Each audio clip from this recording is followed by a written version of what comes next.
MSP मतलब minimum support price फसल का वो दाम है जिस दाम पर सरकार किसानों से फसल खरीदती है, फिर बाजार में उस फसल का भाव कितना ही भी क्यों ना हो। एमएसपी पर कानून बनाना इतना आसान नहीं है। अगर सरकार एमएसपी की सारी मांगों को मानती है तो सरकार को 10 लाख करोड़ रुपए खर्च करने होंगे। अब इसी बार जो बजट पेश किया गया वो बजट 11 लाख करोड़ रुपए का है, जबकि 2020 कृषि का कुल उपज मूल्य 40 लाख करोड़ रुपए का था, जिसमें डेयरी, बागवानी, पशुधन और एमएसपी फसलें थी। और 2020 में वित्तीय कृषि मूल्य 10 लाख करोड़ ही था। अब अगर सरकार एमएसपी पर कानून बना दे तो सरकार इतने पैसे लाएगी कहां से? या तो इंफ्रास्ट्रक्चर में कमी करे, जैसे रोड बनाना, ब्रिज बनाना, मेट्रो बनाना, या देश तीनों सेनाओं की मजबूती बढ़ाने पर जो पैसे खर्च करती है उसे कम करो, या फिर सरकार टैक्स बढ़ा दे। तो क्या आप इतना टैक्स देने के लिए तैयार हो? 1960 में भारत में एमएसपी स्कीम को लाया गया।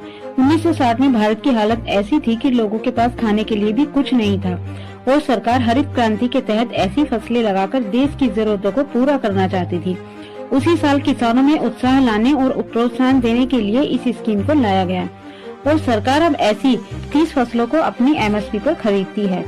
एमएसपी के नाम पर सरकार को कितना निचोड़ा जाए, अब ये ऐसे ही चल रहा है। मशहूर अर्थशास्त्री अशोक गुलाटी कहते हैं कि पंजाब के किसानों को एक साल में 8,000 करोड़ रुपए की बिजली सब्सिडी दी जाती है और फर्टिलाइजर सब्सिडी के तौर पर 5,51,950 करोड़ रुपए मिलते हैं और कम रेट पर लोन मिलता है और सब कुछ लोन तो माफ भी कर दिए जाते हैं।